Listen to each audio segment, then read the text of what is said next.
Dammam Islamic cultural centre മലയാള വിഭാഗം.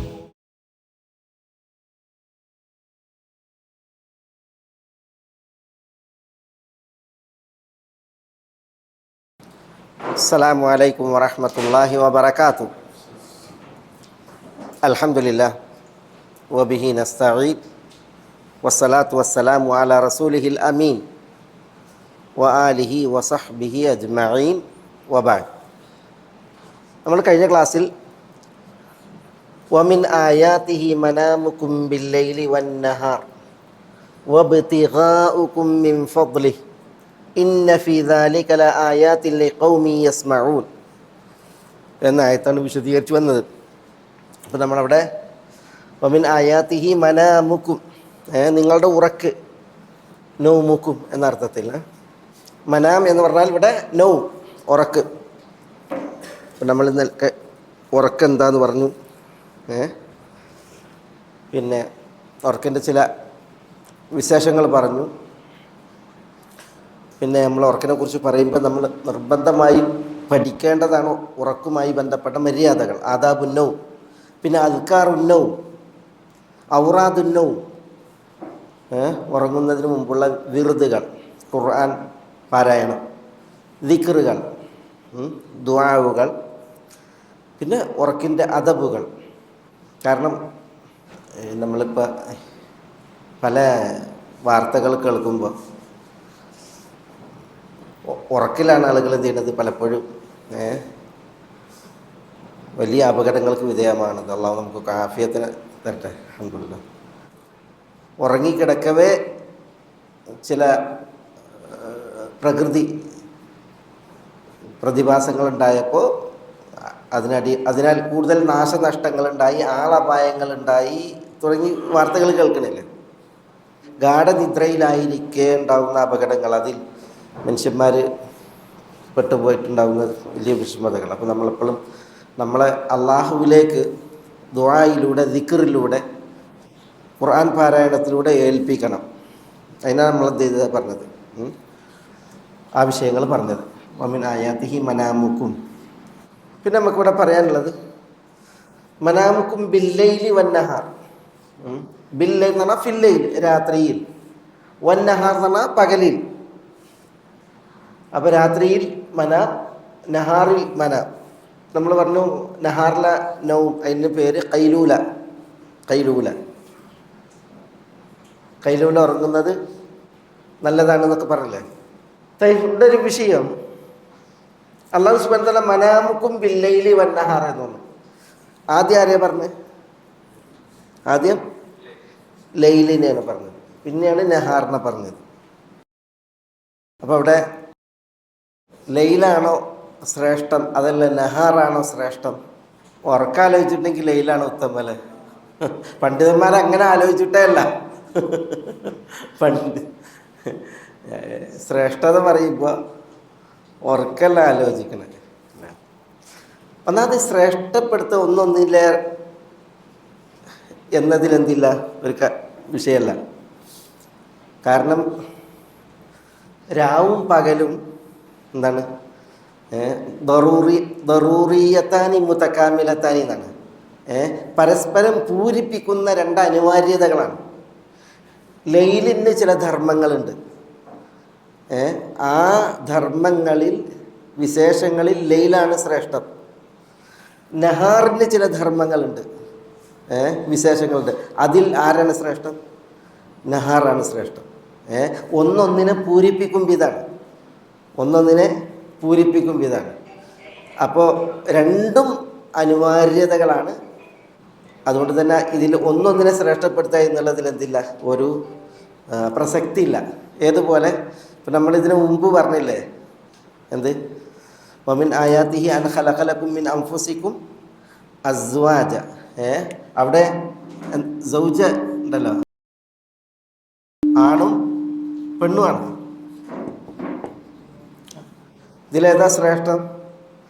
ആണാണോ ശ്രേഷ്ഠം, പെണ്ണാണോ ശ്രേഷ്ഠം? അല്ലാഹു സുബ്ഹാനഹു വ തആല വല്ലൈലി ഇദാ യഗ്ശ എന്താ പറഞ്ഞത്, വന്നഹാരി ഇദാ തജല്ല. പിന്നെ പറഞ്ഞെന്താ, വമാ ഖലഖ الذكر വൽ ഉൻസ. അള്ളാഹു ലൈലിനെ കൊണ്ട് സത്യം ചെയ്തു, നഹാറിനെ കൊണ്ട് സത്യം ചെയ്തു, പിന്നെ ദക്കറിനെ കൊണ്ട് സത്യം ചെയ്തു, ഉൻസയെ കൊണ്ട് സത്യം ചെയ്തു അല്ലേ. ഇതിനോട് ചേർത്താണ് ഇത് രണ്ടിനെയും പറഞ്ഞത്. ഇന്ന സഅയകും ലശത്ത, നിങ്ങളുടെ സഅയ് ഉണ്ടല്ലോ, പരിശ്രമങ്ങൾ, അധ്വാനങ്ങൾ, ധർമ്മങ്ങൾ, അത് ഭിന്നമാണ് എന്ന് പറഞ്ഞു. അപ്പോൾ രാവും പകലും ഏതാണ് ശ്രേഷ്ഠം എന്ന് ചോദിച്ചിട്ടുണ്ടെങ്കിൽ രാവിന് ചില വ്യതിരക്തതകളുണ്ട്, ധർമ്മങ്ങളുണ്ട്, അതിൽ രാവാണ് ശ്രേഷ്ഠം. പകലിന് ചില ധർമ്മങ്ങളുണ്ട്, വ്യതിരക്തകളുണ്ട്, അതിൽ പകലാണ് ശ്രേഷ്ഠം. അതേപോലെയാണ് ആണും പെണ്ണും. പിന്നെ ഈ സാധർമ്മ്യത്തിന് തന്നെ പ്രസക്തിയില്ല, താരതമ്യത്തിന് തന്നെ പ്രസക്തിയില്ല. കാരണം ഒന്നൊന്നിന് പൂരകാണ്. അള്ളാഹു അസ്വാജ് എന്നാണ് പറഞ്ഞത്. അസ്വാജ് എന്ന് പറഞ്ഞാൽ എന്താ? ഇണകൾ എന്നാണ്. മലയാളത്തിൽ ഭാര്യ ഭർത്താവ് എന്ന് പറഞ്ഞാൽ ഭാര്യ ഭരിക്കപ്പെടുന്നവളാണ്, ഭർത്താവ് ഭരിക്കുന്നവനാണ്. ഇസ്ലാമിൽ അങ്ങനെ ഒരു സങ്കല്പമല്ല, ഭരിക്കുന്നവൻ ഭരിക്കപ്പെടുന്നവൾ എന്നുള്ള സങ്കല്പമല്ല. ഇസ്ലാമിൽ സൗജാനിയാണ് അല്ലേ. ശ്രേഷ്ഠം ഏതെന്ന് ചോദിച്ചിട്ടുണ്ടെങ്കിൽ ദക്കർ, ആണിന് ചില ധർമ്മങ്ങളുണ്ട്, ബാധ്യതകളുണ്ട്, മേഖലകളുണ്ട്, വിശേഷങ്ങളുണ്ട്, അതിൽ ആണാണ് ശ്രേഷ്ഠം. പെണ്ണിന് ചില ധർമ്മങ്ങളുണ്ട്, വ്യതിരക്തതകളുണ്ട്, സവിശേഷതകളുണ്ട്, അതിൽ പെണ്ണാണ് ശ്രേഷ്ഠം. പെണ്ണാണ് ശ്രേഷ്ഠം, അല്ലാതെ ഒന്നൊന്നിന് ശ്രേഷ്ഠം എന്നുള്ളതല്ല. രണ്ടും രാവിനെ കുറിച്ചും പകലിനെ കുറിച്ചും പറയുന്നത് പോലെ തന്നെ ദക്കറും ഉൻസയും, ആണും പെണ്ണും ദറൂറിയത്താനി മുത്തക്കാമിലത്താനി, രണ്ട് അനിവാര്യതകളാണ്, ഒന്നൊന്നിനെ പൂരിപ്പിക്കുന്നതാണ്. അതാണ് പിന്നെ അല്ലാഹു സുബ്ഹാനഹു വ തആലയുടെ ആ പ്രയോഗത്തിൻ്റെ ഒരു പ്രത്യേകത. ആ ഒരു വിഭാവനാണ് ശരി. ആണും പെണ്ണും രണ്ട് അനിവാര്യതകളാണ്, ഒന്നൊന്നിനെ പൂരിപ്പിക്കും വിധമാണ്. ആണിൻ്റെ മേഖലകളുണ്ട്, അതിൽ ആണാണ് ശ്രേഷ്ഠം. പെണ്ണിൻ്റെതായ മേഖലകളുണ്ട്, അതിൽ പെണ്ണാണ് ശ്രേഷ്ഠം എന്നുള്ളത്. രണ്ടിനും തുല്യപ്പെടുത്തുക പറഞ്ഞിട്ടുണ്ടെങ്കിൽ അതൊരിക്കലും എന്തല്ല, അത് ചിന്തനീയല്ല, അതൊരിക്കലും പിന്നെ നടക്കുന്ന വിഷയവുമല്ല. ആണ് പെണ്ണിനോട് തുല്യമാകുക, പെണ്ണ് ആണിനോട് തുല്യപ്പെടുത്തുക എന്ന് പറഞ്ഞെങ്കിൽ അതൊരിക്കലും ശരിയല്ല. ഇതൊക്കെ പറഞ്ഞിട്ട് എന്ത് ചെയ്യും? പെണ്ണിനെ ജോലിക്ക് വിടും. എന്നിട്ട് പെണ്ണ് പുറത്ത് ജോലി ചെയ്തിട്ട് സമ്പാദിക്കുമാണ്, എന്നിട്ട് പെരയിൽ എന്നിട്ട് ചോറ് വെക്കുമാണ്. പിന്നെ ഗർഭധാരണവും പ്രസവവും അതൊക്കെ നിർവഹിക്കണം, പാലൂട്ടൽ നിർവഹിക്കണം അല്ലേ, കുട്ടീനെ പോറ്റണം, ഇതൊക്കെ പിന്നെ അത് പെണ്ണ് നിർവഹിക്കുമാണ്.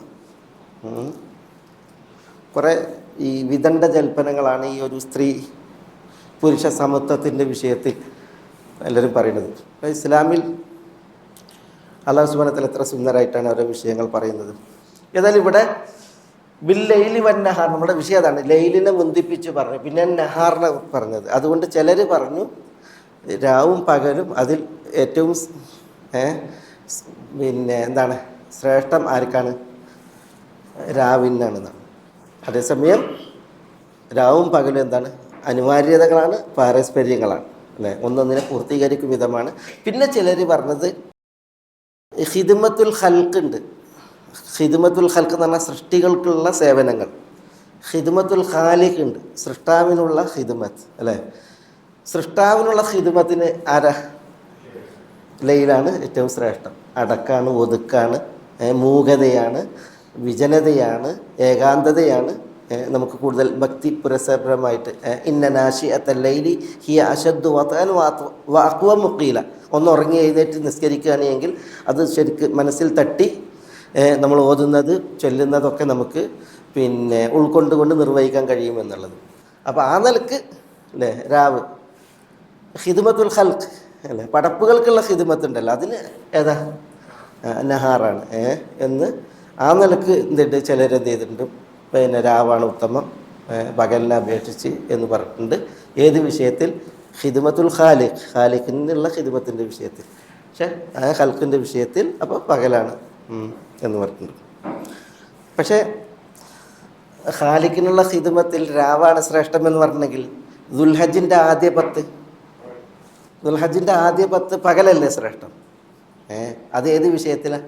അത് അള്ളാഹ്ക്ക് വഴിപ്പെടുന്ന വിഷയത്തിനും അള്ളാഹ്ക്ക് ഇബാദത്ത് എടുക്കുന്ന വിഷയത്തിനും ദുൽഹജ്ജിൻ്റെ ആദ്യ 10 ദിവസങ്ങളുണ്ടല്ലോ, അവിടെ നഹാറാണ് ശ്രേഷ്ഠം.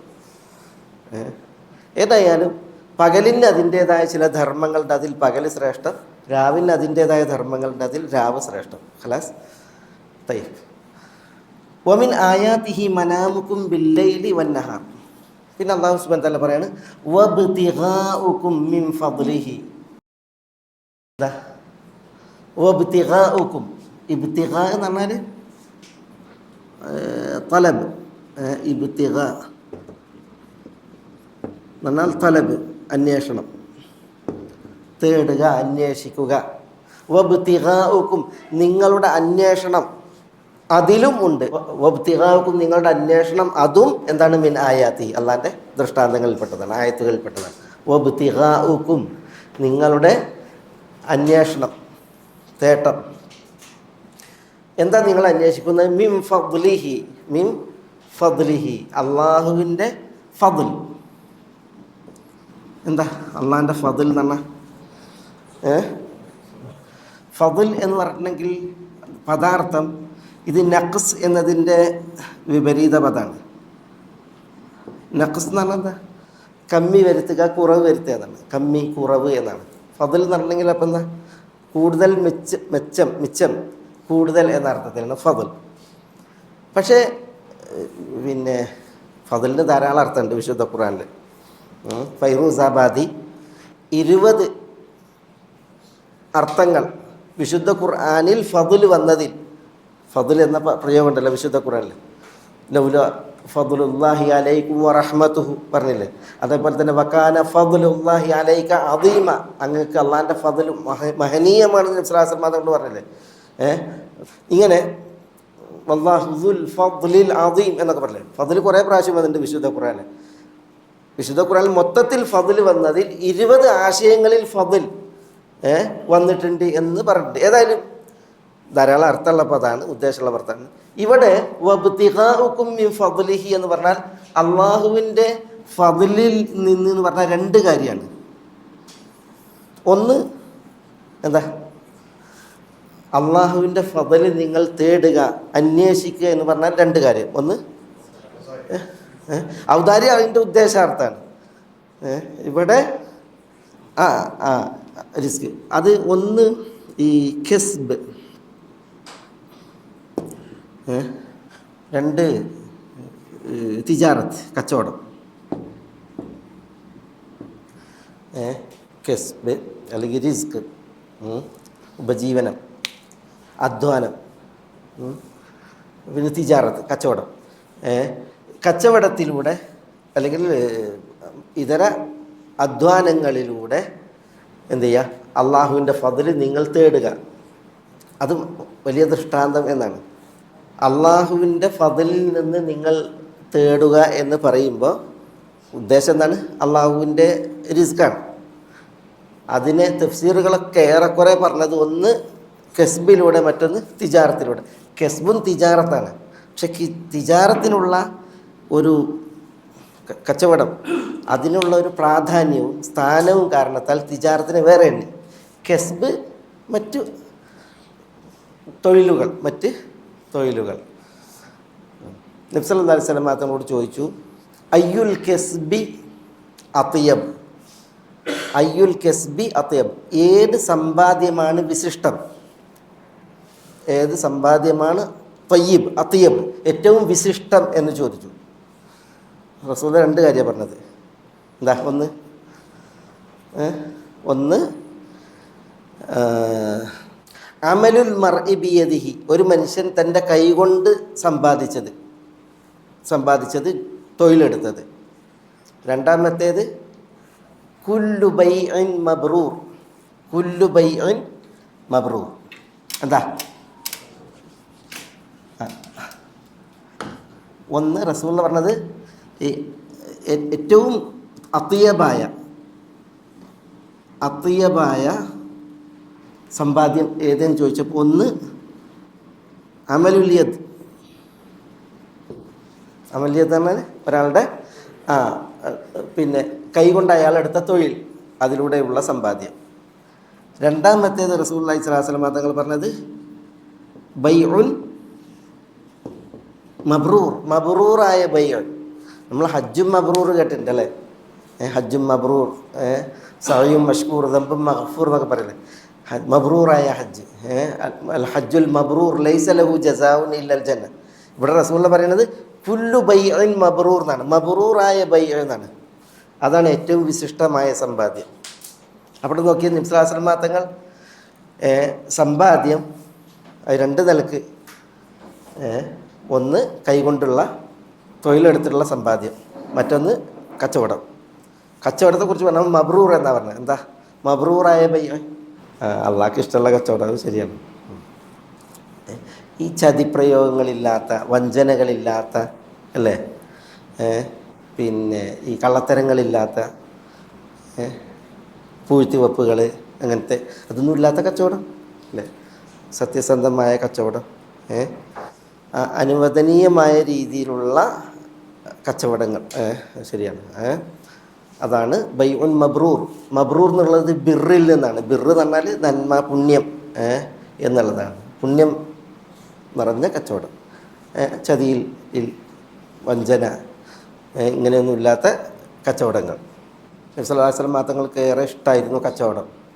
അബൂബക്കർ സിദ്ദീഖ് റളിയല്ലാഹു തആല അൻഹു നബി സല്ലല്ലാഹു അലൈഹി വസല്ലം തങ്ങളുടെ മക്ക പ്രബോധന കാലഘട്ടത്തിൽ ബുസ്രയിലേക്ക് കച്ചവടത്തിന് പോയി. ബുസ്രയിലേക്ക്. ബുസ്ര എന്ന് പറഞ്ഞാൽ ഇവിടെ ബുസ്ര ഷാമിലാണ്. ഷാമിൽ, പിന്നെ ഹറാൻ ദേശം, ആ ഭാഗമാണ് ബുസ്ര. റസൂലുള്ളാഹിന്റെ മക്ക പ്രബോധന കാലഘട്ടത്തിൽ അബൂബക്കർ റളിയല്ലാഹു കച്ചവടത്തിന് പോകുക എന്ന് പറഞ്ഞാൽ ഉമ്മു സലമ റളിയല്ലാഹു തആല അൻഹയിൽ നിന്ന് ഇമാം തബറാനി റിപ്പോർട്ട് ചെയ്യുന്ന ഹദീസിൽ അബൂബക്കർ സിദ്ദീഖ് റളിയല്ലാഹു തആല കച്ചവടത്തിന് പോയി. അബൂബക്കർ റളിയല്ലാഹു തആല അൻഹു കച്ചവടത്തിന് പോകുമ്പോൾ റസൂലുള്ളാഹിക്ക് അബൂബക്കർ റളിയല്ലാഹുവിൻ്റെ സാന്നിധ്യം അത്രയും ആവശ്യമാണ്. അബൂബക്കർ റളിയല്ലാഹു തആല അൻഹു പോകുക എന്നുള്ളത് അദ്ദേഹത്തെ സംബന്ധിച്ചിടത്തോളം ഏറെ ശ്രമകരം. അബൂബക്കർ റളിയല്ലാഹുവിനെ വിടുക എന്നുള്ളത് റസൂലുള്ളാഹിക്കും ശ്രമകരം. അത്രയും റസൂലുള്ളാഹിക്ക് അബൂബക്കർ റളിയല്ലാഹുവിന് അനിവാര്യമായ അവസ്ഥയായിരുന്നു റസൂലുള്ളാഹിൻ്റെ പ്രബോധന കാലഘട്ടത്തിൽ. ഒരാൾക്ക് ഒരാളെ പിരിയാൻ കഴിയാത്ത വിധം ആവശ്യം. കാരണം അബൂബക്കർ റളിയല്ലാഹു റസൂലുള്ളാഹിൻ്റെ നിഴലെന്ന പോലെയാണ്, ഒപ്പാണ്. പക്ഷേ ആ ഹദീസിൽ പറയാണ് ഉമ്മു സലമ പറയാണ്, എന്തിനാണ് റസൂലുള്ളാഹി സ്വല്ലല്ലാഹു അലൈഹി വസല്ലം തങ്ങൾ അബൂബക്കറിനെ വിട്ടത്? ഇജാബൻ ലികസ്ബി തിജാറ, കച്ചവടത്തിലൂടെയുള്ള കസ്ബ്, സമ്പാദ്യം, അതിനോടുള്ള താല്പര്യം കാരണത്താൽ, വ മഹബ്ബത്തൻ ലി തിജാറ, കച്ചവടത്തോടുള്ള ഇഷ്ടം കാരണത്താൽ. മഹബ്ബത്തൻ ലി തിജാറ, കച്ചവടത്തോടുള്ള ഇഷ്ടം കാരണത്താൽ. അതേപോലെ ഇജാബൻ ബികസ്ബി തിജാറ, കച്ചവടത്തിലൂടെയുള്ള സമ്പാദ്യം, അതിനോടുള്ള താല്പര്യം, അത് കാരണത്താലാണ് എന്ത് ചെയ്തത്? റസൂലുള്ളാഹി സ്വല്ലല്ലാഹു അലൈഹി വസല്ലം തങ്ങൾ അബൂബക്കറിനെ വിട്ടത്. അബൂബക്കറിൽ നിന്നും റസൂലുള്ളാഹിനെ മക്കത്താക്കിയിട്ട് എന്തുകൊണ്ട് പോയി? അതിനും കാരണം പറയുന്നത് തിജാറത്തിലൂടെയുള്ള കസ്ബിനോടുള്ള ഇജാബ് എന്ന് പറഞ്ഞാൽ താല്പര്യം, വ മഹബ്ബത്തൻ അല്ലെങ്കിൽ ഹുബ്ബൻ ലി തിജാറ, കച്ചവടത്തിനോടുള്ള ഇഷ്ടം. അപ്പോൾ റസൂലുള്ളാഹി സ്വല്ലല്ലാഹു അലൈഹി വസല്ലം തങ്ങൾക്കും അബൂബക്കറിനും ഒരേ വികാരമാണ്. കച്ചവടത്തിലൂടെയുള്ള കസ്ബ്, അതിനോടുള്ള കൗതുകം, താല്പര്യം, പിന്നെ തിജാറത്തിനോടുള്ള ഹുബ്ബ്, മഹബ്ബത്ത്, ഇഷ്ടം. മനസ്സിലായി? അപ്പോൾ റസൂലുള്ളാഹി സ്വല്ലല്ലാഹു അലൈഹി വസല്ലം തങ്ങൾക്ക് വലിയ താല്പര്യമായിരിക്കും കച്ചവടം, ആ കച്ചവടത്തിലൂടെയുള്ള സമ്പാദ്യം. അതുകൊണ്ടാണല്ലോ നബി സല്ലല്ലാഹു അലൈഹി വസല്ലം തങ്ങൾ അതിൽ നിപുണനായതുകൊണ്ടാണല്ലോ എന്ത് നടന്ന് മുദാറബ, കച്ചവടം മുദാറബയാണ്, അല്ലേ? നബി സല്ലല്ലാഹു അലൈഹി വസല്ലം തങ്ങളും ഖദീജ റളിയല്ലാഹു തആല അൻഹയും തമ്മിലുള്ള പിന്നെ ആ ഇടപാട്, ഇടപാടെന്ന് പറഞ്ഞാൽ അതിനാൽ അൽ മുദാറബ എന്ന് പറയും. എന്താ മുദാറബ എന്ന് പറഞ്ഞിട്ടുണ്ടെങ്കിൽ ഒരാൾക്ക് സ്വത്തുണ്ട്, അവരുടെ അടുത്ത് സ്വത്തില്ല. അയാളുടെ സ്വത്ത് ഞാൻ കൊള്ളുന്നു, ലാഭത്തിൽ നിന്നൊരു വിഹിതം നിശ്ചയിച്ചിട്ട് അതിൽ ഇടപാട് നടത്താൻ. അപ്പോൾ രണ്ടാളുകൾ, ഒരാളുടെ സ്വത്തുണ്ട്, ഒരാളുടെ സ്വത്തില്ല. അയാളുടെ സ്വത്ത് കൊള്ളുന്നു, എന്നിട്ട് ലാഭത്തിൽ നിന്നൊരു വിഹിതം നിശ്ചയിച്ചുകൊണ്ട് നടത്തുന്ന ഇടപാട്, അതാണ് മുദാറബ. റസൂലുള്ളാഹി സ്വല്ലല്ലാഹു അലൈഹി വസല്ലം തങ്ങൾ ഖദീജ റളിയല്ലാഹു തആല അൻഹയുടെ സ്വത്തിൽ നടത്തിയത് ഈ മുദാറബയാണ്, അല്ലേ? ലാഭത്തിൻ്റെ ഒരു വിഹിതം നിശ്ചയിച്ചുകൊണ്ടാണ് നടത്തിയത്. നബി സല്ലല്ലാഹു അലൈഹി വസല്ലം തങ്ങൾ അതിൽ പിന്നെ നിപുണനായിരുന്നു. റസൂലുള്ളാഹി നിപുണനായിരുന്നു. അതുകൊണ്ടാണ് എന്ത് ചെയ്തത്? നല്ല ലാഭം കിട്ടിയതും. പിന്നെ ഇടപാടിൽ റസൂലുള്ളാഹി സ്വല്ലല്ലാഹു അലൈഹി വസല്ലം തങ്ങളുടെ ആ ഒരു പിന്നെ സുതാര്യത അതാണ് ഖദീജ റളിയല്ലാഹു തആല അൻഹയുടെ ഭൃത്യൻ പിന്നെ മൗല മൈസറ സഹായിയായിട്ടുണ്ടല്ലോ. മൈസറ അത് കാണുകയാണ്. ഇടപാടിലുള്ള റസൂലുള്ളാഹിൻ്റെ സുതാര്യത, അതേപോലെ തന്നെ പിന്നെ കൃത്യത, വിൽക്കുന്നതിൽ വാങ്ങുന്നതിലൊക്കെയുള്ള ആ ഒരു പിന്നെ സത്യസന്ധത, അത് അടുത്ത് അറിഞ്ഞ് അനുഭവിച്ച് മൈസറ വന്നിട്ട് ഖദീജയോട് ഉദ്ധരിക്കുകയാണ്. അതുകൊണ്ടാണ് ഖദീജ റളിയല്ലാഹു തആല അൻഹ നബി സല്ലല്ലാഹു അലൈഹി വസല്ലം തങ്ങളെ വിവാഹം അന്വേഷിക്കുന്നിടത്തേക്ക് അത് എത്തിയത്. അല്ല, അത് ഖദീജ റളിയല്ലാഹു അൻഹ എന്ന് പറഞ്ഞാൽ അവർ ബനു അസദ് കുടുംബത്തിലെ കുലീനയായ സ്ത്രീയാണ്. വലിയ സമ്പന്നയാണ്. അവരെ രണ്ടാളുകൾ നബി സല്ലല്ലാഹു അലൈഹി വസല്ലം തങ്ങൾ വിവാഹം കഴിക്കുന്നതിന് മുമ്പ് വിവാഹം കഴിച്ചിട്ടുണ്ട്. പിന്നെയും അവരെ വിവാഹം അന്വേഷിച്ച് പലരും ഖുറൈശികളിൽ പ്രമുഖർ കാത്തു നിൽക്കുന്ന ഒരു കാലത്താണ് അവർ ഇങ്ങോട്ട് അന്വേഷണം നടത്തി നബി സല്ലല്ലാഹു അലൈഹി വസല്ലം തങ്ങളെ തൻ്റെ ജീവിതത്തിലേക്ക് കൊണ്ടുവരുന്നത്.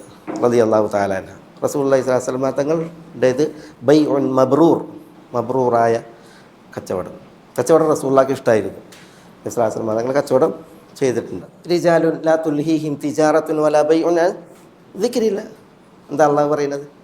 റിജാലും, ഒരു വിഭാഗം ആളുകൾ, ലാ തുൽഹീഹിം തിജാറത്തുൻ വലാ ബൈഉൻ, കച്ചവടം, കൊള്ളക്കൊടുപ്പുകൾ, ഇതൊന്നും അവരെ വ്യാപൃതമാക്കില്ല. എന്തിനെ തൊട്ട്? അത് ദിക്രില്ല, അള്ളാഹുവിനുള്ള ദിക്റിനെ തൊട്ട് എന്ന് പറയാണ്. അപ്പോൾ അള്ളാഹു സുബ്ഹാനഹു വ തആല അവിടെ നോക്കി നിങ്ങൾ കച്ചവടം ചെയ്യുന്ന ആളുകളെ കുറിച്ച് പറയല്ലേ വിശുദ്ധ ഖുർആനിൽ, ഫൈദാ ഖുദിയത്തി സ്വലാത്തു ഫൻതശിറു ഫിൽ അർദി വബ്തഗു മിൻ ഫദ്ലില്ലാഹ്. വബ്തഗു ദിനാണ് വബ്തിഗാഉക്കും. വബ്തിഗാ എന്ന് പറഞ്ഞിട്ടുണ്ടെങ്കിൽ ക്രിയാധാതുവാണ്. ഇബ്തഗു എന്നുള്ള കൽപ്പന ക്രിയയാണ്. ഇബ്തഗു മിൻ ഫദ്ലില്ലാ, അള്ളാഹിൻ്റെ ഫദ്ല് നിങ്ങൾ തേടണം, അന്വേഷിക്കണം എന്ന് പറയാണ്. കച്ചവടം ചെയ്യണം എന്ന് അള്ളാഹു കൽപ്പിക്കുകയാണ്. പിന്നെ കച്ചവടം ചെയ്യണം, അതുപോലെ തന്നെ നമ്മളെന്ത് ചെയ്യണം? ഇതര ജോലികൾ നിർവഹിക്കണം, ജോലികൾ എടുക്കണം എന്നുള്ളതാണ്. ഇതര ജോലികൾ എന്ന് പറഞ്ഞാൽ ഇബ്നു അബ്ബാസ് റളിയല്ലാഹു തആല അൻഹു ഇതിൽ നിന്ന് ഇമാം ഹാക്കിം നിവേദനം ചെയ്യുന്ന ഹദീസിൽ കാണാം, കാന ദാവൂദ് അലൈഹിസ്സലാം സറാദൻ വ ആദമു ഹറാസൻ വ ഇദ്രീസു ഖയ്യാത്തൻ വ മൂസ റാഇയൻ. പിന്നെ ഒരു നബിനെ കുറിച്ചുകൂടി ഉണ്ട്. എന്താ? ദാവൂദ് അലൈഹി സ്വലാത്തു വസ്സലാം സറാദായിരുന്നു. എന്താ സറാദ്? കൊല്ലപ്പണിക്കാരൻ എന്നതിലേറെ ഹദ്ദാദ്, സറാദ്. അങ്കികൾ ഒക്കെ ഉണ്ടല്ലോ, അങ്കികളൊക്കെ മെടഞ്ഞ് നിർമ്മിക്കുക. ദാവൂദ് അലൈഹി സ്വലാത്തു വസ്സലാമക്ക് ഉണ്ടല്ലോ ഇരുമ്പ് ലോഹമാണല്ലോ, പക്ഷെ അതിനെ ദ്രവരൂപത്തിലാണ് കൊടുത്തിരുന്നത്. വഅസൽനാലഹു ഐനൽ ഖിത്ർ, ഇരുമ്പിൻ്റെ അരുവി എന്നാണ്. അപ്പോൾ ഇരുമ്പ് ഇങ്ങനെ ഖരരൂപത്തിലല്ല, പിന്നെയോ അത് ദ്രവരൂപത്തിലാണ്. ആ ദ്രവരൂപത്തിലുള്ളതിനെ അദ്ദേഹം പ്രത്യേക രീതിയിൽ ഉപയോഗിച്ചിട്ട് മെടഞ്ഞുണ്ടാക്കുമായിരുന്നു. സൻഅത ലബൂസിൻ ലക്കും എന്നറിയില്ലേ, ഈ അങ്കിയൊക്കെ ഉണ്ടാക്കുക, അങ്ങനത്തെ അത് നിർമ്മിച്ച് വിറ്റിട്ടായിരുന്നു അതുകൊണ്ട് നബി സല്ലല്ലാഹു അലൈഹി വസല്ലം തങ്ങൾ പറയുന്നത് ഏറ്റവും നല്ല സമ്പാദ്യം ഒരാളുടെ കൈത്തൊഴിൽ, കൈകൊണ്ട് സമ്പാദിച്ചുണ്ടാക്കിയ സമ്പാദ്യമാണ്. വക്കാന ദാവൂദ് അലൈഹി സ്വലാം ലാ യഅകുലു മിൻ ഇല്ലാ മിൻ അമലി യദിഹി. ദാവൂദ് അലൈഹി സ്വലാത്തു വസ്സലാം തൻ്റെ കൈകൊണ്ട് സമ്പാദിച്ചതല്ലാതെ തിന്നിരുന്നില്ല. രാജാവാണ് ദാവൂദ് അലൈഹി സ്വലാത്തു വസ്സലാം, അന്ന് രാജാവാണ്. രാജാവായ ദാവൂദ് അലൈഹി സ്വലാത്തു വസ്സലാം താൻ കൈകൊണ്ട് ഉണ്ടാക്കിയത് അതേ തിന്നിരുന്നുള്ളൂ എന്നാണ്. അപ്പോൾ തഫ്സീറിൽ ഇബ്നു ഹജർ ഫത്ഹുൽ ബാരിയിൽ പറയാണ്, എന്താ ദാവൂദ് അലൈഹി സ്വലാത്തു വസ്സലാം കൈകൊണ്ടുണ്ടാക്കിയിരുന്നത്? അദ്ദേഹം നമ്മൾ പായമടയില്ലേ, തടുക്കെന്താ നമ്മൾ തെങ്ങിൻ്റെ ഓല കൊണ്ടൊക്കെ പെര ഉണ്ടാക്കാനൊക്കെ തടുക്കുണ്ടാക്കൂലേ, ഇരട്ടപ്പുളി, ഒറ്റപ്പുളി തടുക്കുകൾ. പായമടീനെ പോലെ തന്നെ തെങ്ങിൻ്റെ ഓല കൊണ്ട് തടുക്കുണ്ടാക്കും. അതുകൊണ്ട് പലതും ഉണ്ടാക്കും, തടുക്കാതല്ല. എന്തായാലും അങ്ങനെ ദാവൂദ് അലൈഹി സ്വലാത്തു വസ്സലാം ദൈവം പറഞ്ഞു, ഇരുമ്പ് കൊണ്ട് മെടഞ്ഞ് അങ്കികൾ, അതേപോലെ തന്നെ പല യുദ്ധവസ്ത്രങ്ങൾ ഒക്കെ ഉണ്ടാക്കുമായിരുന്നു. എന്നിട്ട് അദ്ദേഹം അത് വിൽക്കും. അതുകൊണ്ടായിരുന്നു അദ്ദേഹം തിന്നിരുന്നത് എന്നാണ് ദാവൂദ് അലൈഹി സ്വലാത്തു വസ്സലാം. അന്ന് അദ്ദേഹം രാജാവാണ്. ഇബ്നു ഹജർ ഫത്തുൽ ബാരിയിലത് ആ വിഷയം വിശദീകരിക്കുന്നുണ്ട്. ആദം അലൈഹി സ്വലാത്തു വസ്സലാം ഹറാസ് എന്ന് പറഞ്ഞാൽ നിലം ഉഴുത് കൃഷി ഇറക്കി ജോലി ചെയ്യുന്ന ആളായിരുന്നു. ഇദ്രീസ് ഖയ്യാത്ത് അലൈഹി സ്വലാം തയ്യൽക്കാരനായിരുന്നു. പിന്നെ മൂസ അലൈഹി സ്വലാത്തു വസ്സലാം കാന റാഇയൻ, എന്താ റാഇയൻ, ഇടയനായിരുന്നു. മൂസ അലൈഹി സ്വലാത്തു വസ്സലാം ഇടയ ജോലി ചെയ്തിരുന്ന ആളായിരുന്നു. പിന്നെ സക്കരിയ അലൈഹി സ്വലാത്തു വസ്സലാം നജ്ജാറായിരുന്നു. ഇബ്നു അബ്ബാസ് പറയുന്നത് വകാന നൂഹുൻ നജ്ജാറൻ, നൂഹ് അലൈഹി സ്വലാത്തു വസ്സലാം നജ്ജാറായിരുന്നു. ദാവൂദ് സറാദ്, ആദം ഹറാസ്, നൂഹ് നജ്ജാർ ആശാരി. അതുകൊണ്ടാണ് കപ്പലുണ്ടാക്കിയത്, ആശാരിപ്പണി അറിയുന്നതുകൊണ്ട്. ഇദ്രീസ് അലൈഹി സ്വലാത്തു വസ്സലാം ഖയ്യാത്ത്, തുന്നൽക്കാരനായിരുന്നു, തുന്നൽ ജോലി ചെയ്യുന്നവനായിരുന്നു. മൂസ അലൈഹി സ്വലാത്തു വസ്സലാം മറായിയൻ, ഇടയനായിരുന്നു. സക്കരിയ അലൈഹി സ്വലാത്തു വസ്സലാമയും നജ്ജാറായിരുന്നു. അദ്ദേഹത്തിൻ്റെ തൊഴിലായിരുന്നു നിജാറ എന്ന് പറഞ്ഞാൽ ആശാരിപ്പണി. എന്നിട്ട് നബി സ്വല്ലല്ലാഹു അലൈഹി വസല്ലം തങ്ങൾ പറയാണ്, ഒരു നബിയും കടന്നു പോയിട്ടില്ല ഇല്ലാ വറഅൽ ഗനം, ആടുകളെ മേക്കാതെ ഒരു നബിയും കടന്നു പോയിട്ടില്ല. അപ്പോൾ നബി സ്വല്ലല്ലാഹു അലൈഹി വസല്ലം തങ്ങൾ ചോദിക്കണം, അങ്ങയോ, നിങ്ങളോ? അപ്പോൾ നബി സല്ലല്ലാഹു അലൈഹി വസല്ലം തങ്ങൾ പറയാണ്, അന കുൻതു അർഅ ഗനമൻ ലി ഖുറൈശ് ലി ഖറാറീത്ത്, ഈ നാണയത്തുട്ടുകൾ, നാണയങ്ങൾ കൂലിയായി വാങ്ങിയിട്ട് ഞാൻ ഖുറൈശികൾക്ക് ആടുകളെ മേച്ചിട്ടുണ്ട് എന്ന് നബി സല്ലല്ലാഹു അലൈഹി വസല്ലം തങ്ങൾ പറയുകയുണ്ടായിരുന്നു. അപ്പോൾ ഈ തൊഴിലുകൾ അതാണ് ഈ കസ്ബ്, യദിൻ്റെ കൈ കൊണ്ടുള്ള സമ്പാദ്യം എന്നുള്ളത് കൊണ്ട് ഉദ്ദേശിക്കുന്നത്. ഇതിന് വലിയ അള്ളാഹ് ഇവിടെ വബ്തിഗാഉകും മിൻ ഫദ്ലിഹി, അള്ളാഹുവിൻ്റെ ഫദ്ലിൽ നിന്ന് നിങ്ങൾ തേടുന്നതും അള്ളാഹിൻ്റെ ആയത്തുകളിൽപ്പെട്ടതാണ്, ദൃഷ്ടാന്തങ്ങളിൽപ്പെട്ടതാണെന്ന് പറയാണ്. മനുഷ്യന്മാർ വിവിധ തൊഴിലുകൾ, വിവിധ ഇടപാടുകൾ നിർവഹിക്കുന്നു. അങ്ങനെ ഇവിടെ ജനജീവിതം അനുഗ്രഹീതമായി ധന്യമായിട്ട് തുടരുന്നു. ഒരു കിതാബ് അബ്ദുൽ ലത്തീഫ് ഇബ്നു യൂസുഫ് എന്ന് പറയുന്ന ഒരു പണ്ഡിതൻ, അദ്ദേഹത്തിൻ്റെ ഒരു കിതാബുണ്ട്, അതിൻ്റെ പേര് അത്തുർഫ എന്നാണ്. തുർഫ എന്നുണ്ടെങ്കിൽ കൗതുകം എന്നൊക്കെയുള്ള അർത്ഥത്തിലാണ് തുർഫ. അത്തുർഫ ഫീമ നുസിബ ഇലൽ ഉലമായി മിൻ മിഹ്നത്തിൻ ഔ ഹിർഫ, അതാണ് പൂർണ്ണരൂപം. പണ്ഡിതന്മാരിലേക്ക് ചേർക്കപ്പെട്ട മിഹ്നത്ത്, തൊഴിലുകൾ, ഹിർഫത്ത്, ജോലികൾ, അതിനെക്കുറിച്ച് പറയുന്ന പുസ്തകമാണ് തുർഫ. അല്ലെങ്കിൽ അബ്ദുൽ ലത്തീഫ് ബിൻ യൂസുഫ് അൽ ഗരീബ്, അദ്ദേഹം അതിൽ 1500 പണ്ഡിതന്മാർ, 1500 പണ്ഡിതന്മാർ, അവരുടെ ചരിത്രം, അവർ മുഴുവൻ വിവിധ തൊഴിലുകൾ എടുത്ത് ജീവിച്ച പണ്ഡിതന്മാർ. ആ തൊഴിലുകൾ കാരണത്താൽ അവർ ആ പേരിലാണ് അറിയപ്പെട്ടത്. അതാണ് അതിലെ മറ്റൊരു കൗതുകം. ആ തൊഴിലുകൾ കാരണത്താൽ അവർ അതിൽ അറിയപ്പെട്ടു. ഞാൻ ഇങ്ങോട്ട് വന്നപ്പോൾ വായിച്ചു, അബുൽ ഹസനുൽ മാവർദി ഷാഫി മദഹബിലെ പ്രസിദ്ധ പണ്ഡിതനാണ് മാവർദിക്ക് ആ പേര് തൊഴിലുകൊണ്ട് കിട്ടിയതാണ്. എന്തായിരിക്കും അദ്ദേഹം എടുത്ത തൊഴിൽ? എന്താണ് ഈ മാവർദി? ഉൽ വർദ്. എന്താ ഉൽ വർദ്? റോസ് വാട്ടർ അല്ലേ, അതാണ് ഉൽ വർദ്. അതിലേക്ക് നിസ്ബയാണ് മാവർദി അല്ലേ. അതേ മാവർദി ഉൽ വർദ് വിറ്റ് ആ തൊഴിൽ ജീവിച്ചു. അതുകൊണ്ട് ആ പേരിൽ അദ്ദേഹം അറിയപ്പെട്ടു എന്നുള്ളതാണ്. അൽ ആജുരി അബൂബക്കർ അൽ ആജുരി അറിയപ്പെട്ട അഹ്ലുസുന്നൻ്റെ പണ്ഡിതനാണ്. അദ്ദേഹം ഈ ഇഷ്ടിക ഉണ്ടല്ലോ, ആജുർ എന്ന് പറഞ്ഞെങ്കിൽ അതാണ് ഇഷ്ടിക നിർമ്മിക്കുകയും അത് വിൽക്കുകയും ചെയ്ത കാരണത്താൽ, നിർമ്മിച്ച് വിറ്റത് കാരണത്താലാണ് അദ്ദേഹം അൽ ആജുരി, അബൂബക്കറുൽ ആജുരി. അതേപോലെ തന്നെ അബുൽ ഹസൻ അൽ അദമി. എന്താ അദം? ഉദും. എന്താ അദം? ഉദും അദം എന്ന് പറഞ്ഞെങ്കിൽ തോലാണ്. തോല് വിൽപ്പനയായിരുന്നു അദ്ദേഹത്തിൻ്റെ. അദ്ദേഹം വലിയ പണ്ഡിതനാണ്, പക്ഷെ അദ്ദേഹത്തിൻ്റെ തൊഴിൽ തോലുകൾ ശേഖരിച്ച് വിൽക്കുക എന്നുള്ളതായിരുന്നു. അതുകൊണ്ടാണ് അദ്ദേഹം അൽ അദമി എന്ന പേരിൽ പിൽക്കാലത്ത് അറിയപ്പെട്ടത്. അൽ ജസ്സാസ്, അബു മുഹമ്മദ് അൽ ജസ്സാസ്, അറിയപ്പെട്ട ഉലൂമുൽ ഖുർആൻ്റെ ഒക്കെ വിഷയത്തിൽ നമ്മളെപ്പോഴും കേൾക്കുന്ന പേരാണ് അൽ ജസ്സാസ്. എന്താ ജസ്സാസ്? ജിസ്സിൽ നിന്നാണ് ജസ്സാസ്. എന്താ ജിസ്? ഇതാണ് കുമ്മായം. കുമ്മായം എന്ത് പറയാ അതിന്? ഖബർ നിങ്ങൾ ലാ തുജസ്സസുൽ ഖുബൂർ, ഖബറുകളിൽ ജിസ് ഇടപെടാവതല്ല. അതാണ് ജിസ് എന്ന് പറഞ്ഞാൽ കുമ്മായിട, സിമെൻ്റ് ഇടുക. ആ പണിയാണ് ജിസ്. അതുകൊണ്ടാണ് അദ്ദേഹം അൽ ജസ്സാസ് എന്നറിയപ്പെട്ടത്. അങ്ങനെ കുറേ തൗഹീദി അറിയപ്പെട്ടൊരു പണ്ഡിതനാണ് തൗഹീദി. തൗഹീദി എന്ന് പറയാൻ കാരണം തൗഹീദ് എന്ന് പറഞ്ഞിട്ടൊരു തരം കാരക്ക ഉണ്ടായിരുന്നു, കാരക്ക. ആ കാരക്ക വിറ്റായിരുന്നു അദ്ദേഹത്തിൻ്റെ സമ്പാദ്യം. അതുകൊണ്ട് അദ്ദേഹം തൗഹീദി എന്നറിയപ്പെട്ടു. അൽ ഖഫാൽ, ഷാഫി മദബിൽ ഖഫാലുമാരുണ്ട്. അബൂബക്കർ ഷാഷി, അൽ ഖഫാൽ, ഇങ്ങനെ പ്രമുഖ പണ്ഡിതന്മാരായിട്ടുള്ള ഖഫാലുമാരുണ്ട്. അൽ ഖഫാൽ എന്ന് പറഞ്ഞാൽ കുഫുൽ, കുഫുൽ നിർമ്മാണം, കുഫുൽ പൂട്ട് അത് നിർമ്മിക്കുക അല്ലെങ്കിൽ അത് വിൽക്കുക, അതിനാലാണ് അൽ ഖഫാൽ എന്ന പേര്. ഇങ്ങനെ ധാരാളം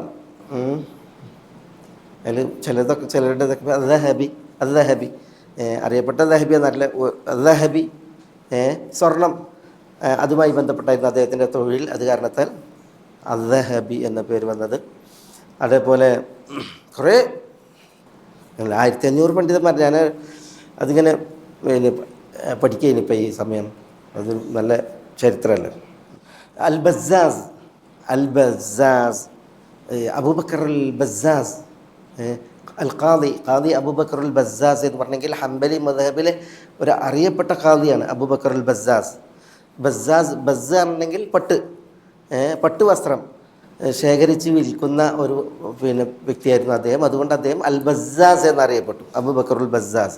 ഇബ്നു റജബുൽ ഹംബലി, ഈ ഹംബലി ഫുഖഹാക്കളുടെ തബഖാത്ത് ഉണ്ടല്ലോ, ആ ഗണം വിശദീകരിക്കവേ ഈ അബൂബക്കർ അൽ ബസ്സാസിനെ ചരിത്രം പറയുന്നുണ്ട്. അദ്ദേഹം ഒരിക്കൽ മക്കയിൽ ഹജ്ജിന് വന്നു.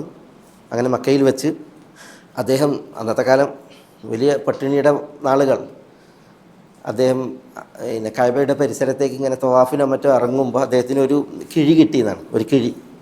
ആ കിഴി എടുത്ത് നോക്കുമ്പോൾ അതിൽ ഒരു മുത്തിനാൽ തീർക്കപ്പെട്ട ഒരു മാലയാണ്, ഒരു മുത്തുമാല, സ്വർണത്തിൻ്റെ അല്ലെങ്കിൽ ഒരു മുത്തിനാൽ തീർക്കപ്പെട്ട ഒരു മാല, മുത്തുമാല.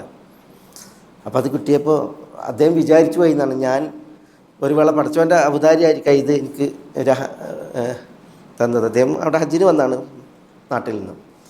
പക്ഷേ അദ്ദേഹം പറയാണ്, ഞാൻ ഈ കിഴി കിട്ടി, അത് ഞാൻ എൻ്റെ കയ്യിൽ വെച്ചു. അപ്പോഴാണ് ഞാൻ കഅബയുടെ പരിസരത്തേക്ക് ഇറങ്ങുമ്പോൾ ഒരു വൃദ്ധനായ മനുഷ്യൻ, വയസ്സായ ഒരാൾ എൻ്റെ ഒരു കിഴി നഷ്ടപ്പെട്ടിട്ടുണ്ട്, അത് കിട്ടിയിട്ടുണ്ടെങ്കിൽ തരണമെന്ന് പറഞ്ഞ അദ്ദേഹം കരയണത്.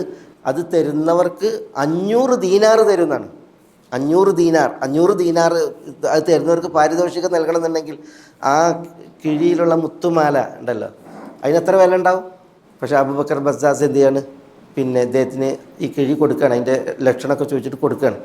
അപ്പോൾ അദ്ദേഹം എന്ത് ചെയ്യണം, ആ വൃദ്ധൻ അദ്ദേഹം പറഞ്ഞ പാരിതോഷികം തരാൻ നിർബന്ധിക്കണം. പക്ഷേ ആ ബസ്സാസ് വാങ്ങിയില്ല. പറയുമ്പോൾ അദ്ദേഹത്തിന് ഭയങ്കര പട്ടിണി വിഷമമാണ്, ആവശ്യക്കാരനാണ്. പക്ഷേ എന്നിട്ട് ചരിത്രത്തിൽ ഇബ്നു റജബ് അത് ഉദ്ധരിക്കും, പറയുന്നുണ്ട്, ഹജ്ജ് കഴിഞ്ഞ് പിരിഞ്ഞുപോയി, ആളുകളൊക്കെ പോയി, സീസൺ കഴിഞ്ഞ് എല്ലാവരും പോയി. അങ്ങനെ ബസ്സാസും തൻ്റെ നാട്ടിലേക്ക് മടങ്ങുമ്പോൾ കപ്പൽ യാത്രയാണ്, അന്നത്തെ കാലത്ത് കപ്പൽ യാത്രയിൽ കപ്പൽ അപകടത്തിൽപ്പെട്ട് ബസ്സാസ് ഒരു പലകയിൽ തൂങ്ങി ഒരു ദ്വീപിലേക്ക് അണഞ്ഞു എന്നാണ് ഈ അബൂബക്കർ അൽ ബസ്സാസ്. അങ്ങനെ ദ്വീപിലേക്ക് അണഞ്ഞപ്പോൾ അദ്ദേഹത്തിന് അപ്പം ബോധം ഉണ്ടായിരുന്നില്ല. പിന്നെ ആളുകളൊക്കെ, ആ ദ്വീപുവാസികളൊക്കെ അദ്ദേഹത്തെ കൊണ്ടുപോയി ശുശ്രൂഷിച്ചു, പരിപാലിച്ചു. അങ്ങനെ അദ്ദേഹത്തെ രക്ഷപ്പെടുത്തി. ആ ദ്വീപുവാസികളാണെങ്കിലും അന്നത്തെ കാലത്ത് അവർക്ക് വലിയ വേണ്ടത്ര കാര്യമൊന്നുമില്ല. പക്ഷേ അബൂബക്കർ അൽ ബസ്സാസ് ഖുർആൻ ഓതുന്നതും നിസ്കരിക്കണമൊക്കെ കണ്ടപ്പോൾ അവർക്ക് വലിയ കൗതുകം. നിങ്ങൾക്ക് ഖുർആൻ ഓതാൻ അറിയാം, ഞങ്ങൾക്ക് ഖുർആൻ ഓതാൻ അറിയില്ല, നിങ്ങൾ ഞങ്ങളെ പഠിപ്പിക്കണം, നിങ്ങൾ ഇവിടെ പാർക്കണം എന്നൊക്കെ പറഞ്ഞ് അങ്ങനെ അവിടെ പിടിച്ചു നിർത്തി. അങ്ങനെ അദ്ദേഹത്തിനൊരു കല്യാണം അവിടുന്ന് ഉദ്ദേശിക്കുകയാണ്. അങ്ങനെ പറഞ്ഞ്, ഞങ്ങൾ ഈ നാട്ടിലൊരു യതീമത്തായൊരു പെൺകുട്ടിയുണ്ട്, അതിന് ഞങ്ങൾ കല്യാണം കഴിക്കണം എന്ന് പറയുന്നത്. അപ്പോൾ ബസ്സാസ് എന്ത് ചെയ്തു, സമ്മതിച്ചു. അങ്ങനെ കല്യാണം കഴിച്ച് ആ യതീമിനെ അറയിൽ കൂട്ടിയപ്പോൾ മക്കയിൽ നിന്ന് അന്ന് നഷ്ടപ്പെട്ട കിട്ടിയ ആ മാല ഉണ്ടല്ലോ, ആ മാല ഈ കുട്ടീൻ്റെ കഴുത്തിലാണ്. അപ്പോൾ കുട്ടിയെ നോക്കുന്നതിലേറെ ബസ്സാസ് നോക്കുന്നത് ഈ മാലയാണ്. അപ്പോൾ ആളുകൾക്കൊക്കെ വലിയ ഉദ്വേഗം. അവർ ചോദിക്കുകയാണ് എന്താണ്. പറയുകയാണ്, ഈ മാലയിൽ ഞാനായിട്ടൊരു കഥ ഉണ്ട്. അതെന്താണ്? അതെനിക്ക് ഇങ്ങനത്തെ ഒരു മാല മക്കയിൽ നിന്ന് വീണ് കിട്ടി. അതൊരു വൃദ്ധൻ്റേതായിരുന്നു. അയാൾ 500 ദീനാർ സമ്മാനം തരാമെന്ന് പറഞ്ഞിട്ട് ഞാനത് തിരസ്കരിച്ചിട്ട് ഞാൻ തിരിച്ചു ഏൽപ്പിച്ച ഒരു കഥ അത് പറയുകയാണ്.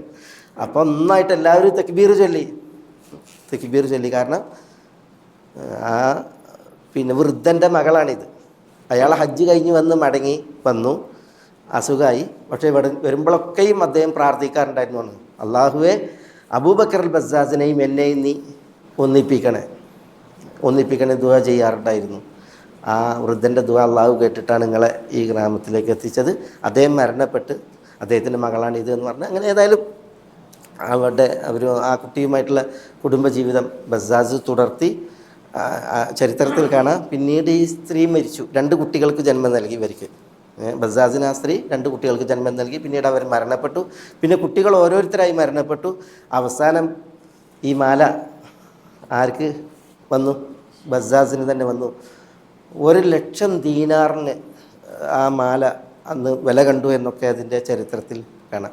അല്ല കുല്ലി അത് ഇബ്നു റജബ് റഹ്മത്തുള്ളാഹി അലൈഹി തബഖാത്തിൽ ഉദ്ധരിച്ച ചരിത്രമാണത്. ഏതായാലും അവിടെ ബസ്സാസ്, നമ്മളെ വിഷയം എന്താണ്? ബസ്സാസ് അറിയപ്പെട്ട മഹാപണ്ഡിതനാണ് അൽ ഖാദി അബൂബക്കർ അൽ ബസ്സാസ്.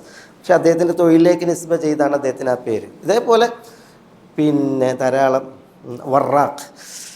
വറാഖ് ഇമാം ബുഖാരിൻ്റെ ശിഷ്യൻ വറാഖ് ഉണ്ടല്ലോ, പിന്നെ ഈ പേപ്പർ അതുമായി ബന്ധപ്പെട്ട തൊഴിലെടുത്ത ആൾ. അതേപോലെ തന്നെ നജ്ജാർ, ഇമാം തബറാൻ്റെ റാവിയത്തായിട്ടുള്ള ഒരു അബൂ മുഹമ്മദ് നജ്ജാർ എന്ന് പറഞ്ഞിട്ടുണ്ടെങ്കിൽ ആശാരിപ്പണി എടുത്ത് ജീവിക്കുന്നു. ധാരാളം പണ്ഡിതന്മാരുണ്ട്. ഇങ്ങനെ ബസ്സാറുണ്ട്. പക്ഷേ ബസ്സാർ തൊഴിലുമായി ബന്ധപ്പെടുത്തിയിട്ട് കിട്ടിയ പേരുകൾ. ഏതായാലും നമ്മുടെ വിഷയം അല്ലാഹു സുബ്ഹാനഹു വ തആല പറയുന്നത് വബ്തിഗാഉകും മിൻ ഫദ്ലിഹി, അള്ളാഹുവിൻ്റെ ഫضലിൽ നിന്നുള്ള നിങ്ങളുടെ അന്വേഷണവും അള്ളാഹിൻ്റെ ദൃഷ്ടാന്തമാണെന്നാണ്. അള്ളാഹിൻ്റെ ഫضൽ എന്നുണ്ടെങ്കിൽ ഒന്നുകിൽ കച്ചവടത്തിലൂടെ അല്ലെങ്കിൽ തൊഴിലുകളിലൂടെ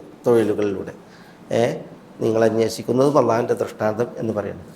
ഇന്ന ഫീ ദാലിക ലആയാതിൻ ലിഖൗമി യസ്മഊൻ, ഇന്ന ഫീ ദാലിക് തീർച്ചയായും ഇതിലുണ്ട്, ലൈലിലും നഹാറിലുമുള്ള മനാമ്, അതേപോലെ തന്നെ അള്ളാഹുവിൻ്റെ ഫضലിൽ നിന്നുള്ള നിങ്ങളുടെ അന്വേഷണം അതിലുണ്ട്.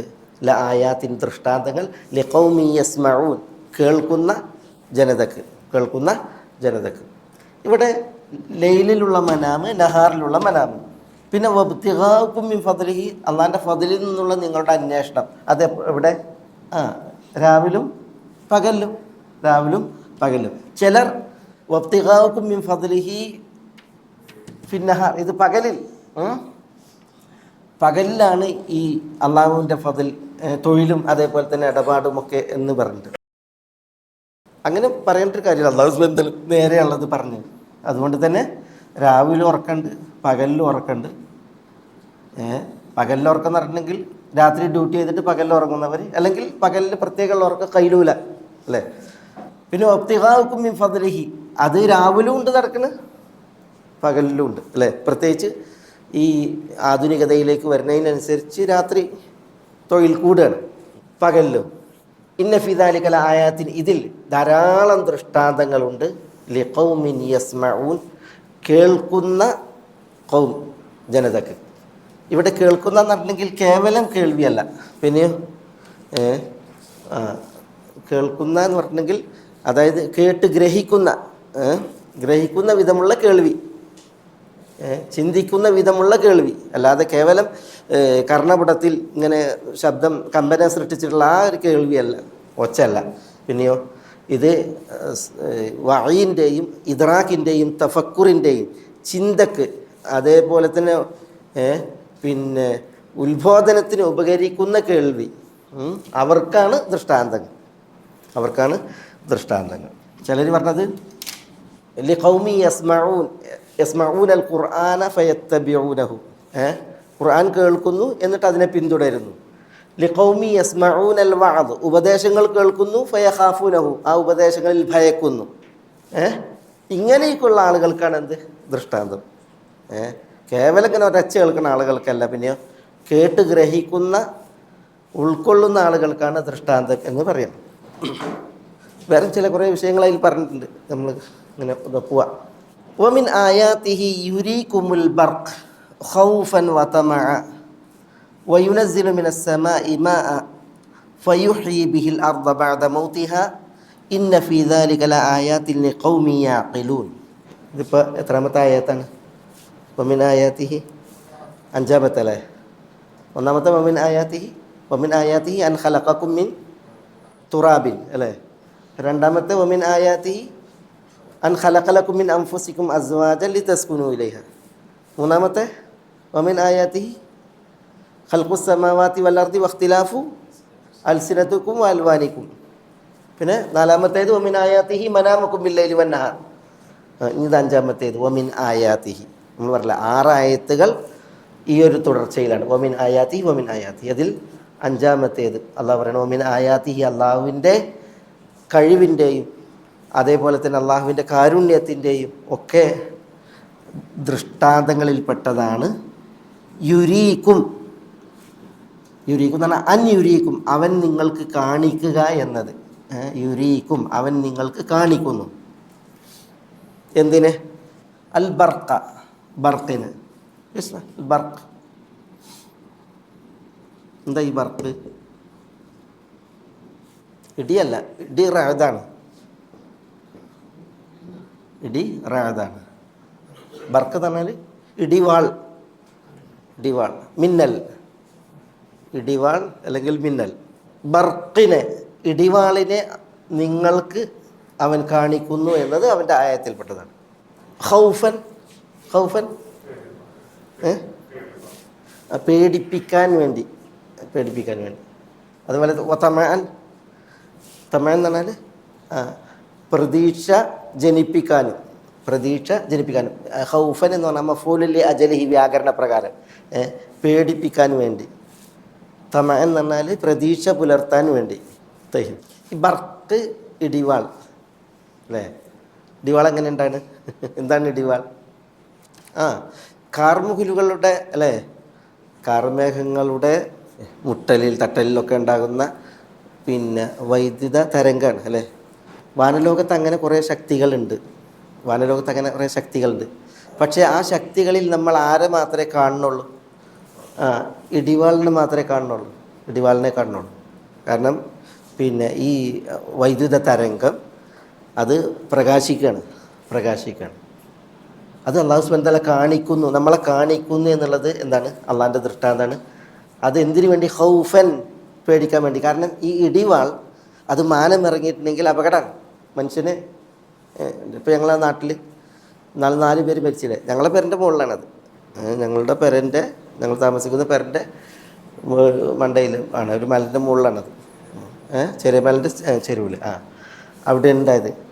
ഇടിവാൾ മാനം ഇറങ്ങി ഉണ്ടല്ലേ, അത് ജീവനെടുക്കും. അപ്പോൾ പിന്നെ ഉണ്ടല്ലോ ഇടിവാൾ ഈ ആകാശ സീമകളിൽ ഇത് കാണുമ്പോൾ ആളുകൾ എന്ത് ചെയ്യും? ആളുകൾ പേടിച്ച് രക്ഷാമാർഗം തേടാൻ, സുരക്ഷിതമായ സ്ഥലത്തേക്ക് നീങ്ങാൻ. അതാണ് വമിൻ ആയാത്തിഹി യുരീകുമുൽ ബർക്ക്. ബർക്കിനെ നിങ്ങൾക്ക് കാണിക്കുന്നു. ഖൗഫൻ പേടി ജനിപ്പിക്കാൻ വേണ്ടി.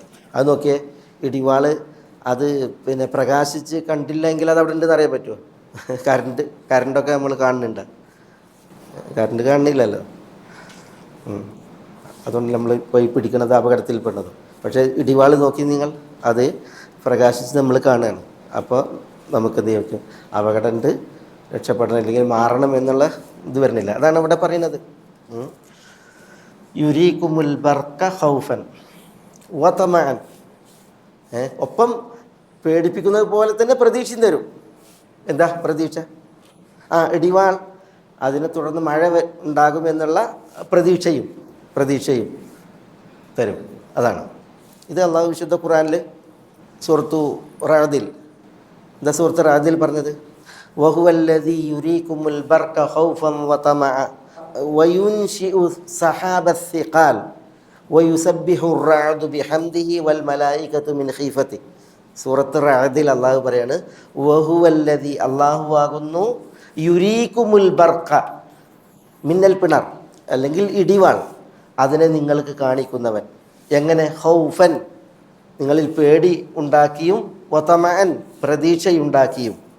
എന്നിട്ട് പറയാണ് അവിടെ വയുൻശിഉ അള്ളാഹു ഉണ്ടാക്കുന്നു അസ്സഹാബ സിഖാൽ ഭാരിച്ച കാർമേഘങ്ങൾ. അസ്സഹാബ് സിഖാൽ എന്ന് പറഞ്ഞെങ്കിൽ ഈ മേഘങ്ങളുടെ പഠനങ്ങളിലുണ്ടല്ലോ, റുക്കാമായ സഹാബ്, സിഖാലായ സഹാബ്, ഇങ്ങനെ പിന്നെ സഹാബുകളെ കാർമുകിലുകളെ കുറിച്ച് പലത് പറഞ്ഞിട്ടുണ്ട്. മഴ വർഷിക്കാൻ കാരണീഭവിക്കുന്ന കാർമേഘം സിഖാലായ സഹാബാണ്, അസഹാബ് സിഖാൽ. അതിനെ അള്ളാഹു ഉണ്ടാക്കുന്നു എന്ന് പറയണം. എന്നിട്ട് പിന്നെ അള്ളാഹ് പറയാണ് യുസബ്ബിഹു റഅദു ബിഹംദിഹി, റഅദ് സുബ്ഹാനല്ലാഹി വബിഹംദിഹി നിർവഹിക്കുന്നു. വൽ മലായികത്തു, മലക്കുകളും സുബ്ഹാനല്ലാഹി വബിഹംദിഹി നിർവഹിക്കുന്നു. മിൻ ഖീഫത്തിഹി, അള്ളാഹുവിനെ പേടിച്ച് എന്ന് പറയണം. തയ്യിബ്. അപ്പോൾ ഇതൊരു വലിയ വിഷയമാണിത്, വലിയൊരു വിഷയമാണ്. ബർക്ക് ഉണ്ടാകുക എന്നുള്ളത് അതൊരു വൈദ്യുത തരംഗമാണ്, അതിനെ കാണാൻ പറ്റില്ല. പക്ഷെ അള്ളാഹു സുബ്ഹാനഹു വ തആല അതിനെ ഇടിവാളാക്കിയിട്ട് കാണിച്ചു തരികയാണ്. ആ കാണിച്ചു തരുന്നതിലൂടെ രണ്ട് നേട്ടം: ഒന്ന്, പേടി ഉണ്ടാക്കുകയാണ്, അതിന് രക്ഷപ്പെടാനുള്ള മാർഗം തിരയാൻ, ആളുകൾ അതിൽ ചെന്ന് ചാടാതിരിക്കാൻ അല്ലെങ്കിൽ അത് ഏൽക്കാതിരിക്കാൻ. പിന്നെ വതമാൻ, മഴയെ പ്രതീക്ഷിക്കാനും മറ്റു ധർമ്മങ്ങളുണ്ടാകാം അല്ലേ. നമ്മളിപ്പോൾ പിന്നെ ഈ സയൻസിൽ കുറേ ഉണ്ടല്ലോ, ഈ മൂലകങ്ങളും മറ്റുമൊക്കെ ഉണ്ടാകണത് എങ്ങനെയാണ് അല്ലേ, ഈ നൈട്രജനൊക്കെ ഉണ്ടാകണ അതിനെക്കുറിച്ച് പറയുമ്പോൾ അല്ലേ. അങ്ങനെ കുറേ ധർമ്മങ്ങളുണ്ടാകാം, പ്രതീക്ഷിക്കാവുന്ന പല ധർമ്മങ്ങളുണ്ടാകാം. വമിൻ ആയാതിഹി യുരീകുമുൽ ബർഖ ഖൗഫൻ വതമാ. പിന്നെ പറയുന്നത് വയുനസ്സിലു മിനസ് സമാഇ മാഅ. വയുനസ്സിലു, അള്ളാഹു അവതരിപ്പിക്കുന്നു, മിനസ് സമായി, സമാ എന്ന് പറഞ്ഞാൽ ആകാശമല്ല, എല്ലാ സമാവും ആകാശമല്ല. സമാ എന്ന് പറഞ്ഞെങ്കിൽ സഹാബ്, കാർമേഘത്തിന് സഹാബ് എന്ന് പറയും. അതേപോലെ തന്നെ ഉപരിഭാഗത്തിന് സമാ എന്ന് പറയും. സമാവാത്ത്, സമാ എന്നൊക്കെ പറഞ്ഞെങ്കിൽ ശരിയാണ്. ഈ പിന്നെ അണ്ടകടാഹത്തിന് കമഴ്ത്തി വെക്കപ്പെട്ട മേൽക്കൂരക്ക് സമാ എന്ന് പറയും. പക്ഷെ എല്ലായിടത്തും സമാ അതല്ല. സമാ ആർക്ക് പറയും? കാർമേഘത്തിന് പറയും. സമാ പറയും. പിന്നെ ഈ ഒലുവിന് മേൽഭാഗത്തിന് പറയും. യുനസ്സിലു, അള്ളാഹു മഴയെ വർഷിപ്പിക്കുന്നതിൽ നിന്ന് മാഇനെ. ഇവിടെ ഈ നസ്സല ഉണ്ടല്ല, നസ്സല ആ ക്രിയൻ്റെ പ്രത്യേകത ഇറക്കുന്നു, അവതരിപ്പിക്കുന്നു എന്നാണ്. അതിനൊരു പ്രത്യേകത ഉണ്ട് ആ ഇറക്കുന്നതിന് അല്ലേ. ഈ കാർമേഘം ഉരുകിയാണ് മഴ അല്ലേ, അതൊന്നായിട്ടുണ്ട് പൊളിഞ്ഞാടി ഒലിച്ചാൽ എങ്ങനെ ഉണ്ടാവും അല്ലേ. പക്ഷെ അങ്ങനെ ഒന്നായിട്ട് ഇപ്പം നമ്മളൊക്കെ ഒരു ബക്കറ്റ് വെള്ളം മുകളിൽ പറഞ്ഞിട്ട് ഒഴിച്ചിട്ടുണ്ടെങ്കിൽ എങ്ങനെ ഉണ്ടാവും അല്ലേ. അതൊന്നായിട്ട് തലേക്ക് കുത്തി വീഴല്ലേ ചെയ്യുക. മഴ അങ്ങനെ കുത്തി വീണില്ലല്ലോ. നദികളൊക്കെ പിന്നെ ഈ ഷെല്ലാൽ പോലെ, ഷെല്ലാൽ എന്ന് പറഞ്ഞാൽ എന്താ ഷെല്ലാൽ? വെള്ളച്ചാട്ടം കണക്കെ വരേണ്ടതാണ് അത് മുകളിൽ നിന്ന്. പക്ഷെ വെള്ളച്ചാട്ടം കണക്കെ വരുന്നില്ല. പിന്നെ തുള്ളികളായിട്ടാണ്, തുള്ളികളായിട്ട്. ചില തുള്ളികൾ ശരിയാണ്, തുള്ളിക്കൊരു കുടം എന്നൊക്കെ നമ്മൾ സാഹിത്യത്തിൽ പറയാമെങ്കിലും അതൊക്കെ കൊള്ളാവുന്നതും നമുക്ക് ഏൽക്കാവുന്ന വിധത്തിലുള്ളതാണ്. അങ്ങനെ ഒരു കുടം ഒരു തുള്ളിയായിട്ടൊന്നും വരുന്നില്ല. അപ്പോൾ ആ അവതരിപ്പിക്കുന്നതിനൊരു പ്രത്യേകത ഉണ്ട്. അതിനെ ദ്യോതിപ്പിക്കാനാണ് ഈ ക്രിയനെ വന്നത്. യുനസ്സിലു, നസ്സല യുനസ്സിലു. വയുനസ്സിലു മിനസ് സമായി, സമായിൽ നിന്ന്, കാർമുകിലുകളിൽ നിന്ന് അള്ളാഹു അവതരിപ്പിക്കുന്നു. മാ എന്നാണ് അവിടെ മഴയെ, വെള്ളത്തെ. യുഹ്യി ബിഹിൽ അർദ്. അങ്ങനെ അവതരിപ്പിച്ചതിനെ തുടർന്ന് യുഹ്യി, അള്ളാഹു ജീവിപ്പിക്കുന്നു, ബിഹി ഈ വെള്ളം കൊണ്ട്, അൽ അർദ. അൽ അർദ് എന്ന് പറഞ്ഞാൽ പിന്നെ നാട്, മണ്ണിനെ ജീവിപ്പിക്കുന്നു. ബഅദ മൗതിഹ, അത് മൗത്തായതിന് ശേഷം, ഈ മണ്ണ്, നാട്, അത് മൗത്തായതിന് ശേഷം അതിനെന്ത് ചെയ്യുന്നു? ഈ വെള്ളത്തിലൂടെ അള്ളാഹു ജീവിപ്പിക്കുന്നു. ഇന്ന ഫീ ദാലിക ലആയാതിൻ ലിഖൗമി യഅഖിലൂൻ. ഇന്ന ഫീ ദാലിക, തീർച്ചയായും ഇതിലുണ്ട്, ലആയാതിൻ ദൃഷ്ടാന്തങ്ങൾ, ലിഖൗമി യഅഖിലൂൻ, ലിഖൗമിൻ യഅഖിലൂൻ, അഖ്ൽ പ്രയോഗിക്കുന്ന ജനതക്ക്. ലിഖൗമിൻ യഅഖിലൂൻ, അഖ്ൽ പ്രയോഗിക്കുന്ന ജനങ്ങൾക്ക്. ഖലാസ്. അത് പിന്നെ നമുക്ക് ഇൻഷാ അല്ലാഹ് ഇതിൻ്റെ വിഷയങ്ങൾ പറയാം. നല്ല വിഷയങ്ങൾ അടുത്ത ആയത്ത് പറയുമ്പോൾ പറയാം. സുബ്ഹാനക്കല്ലാഹുമ്മ റബ്ബനാ ബിഹംദിക അഷ്ഹദു അൻ ലാ ഇലാഹ ഇല്ല അൻത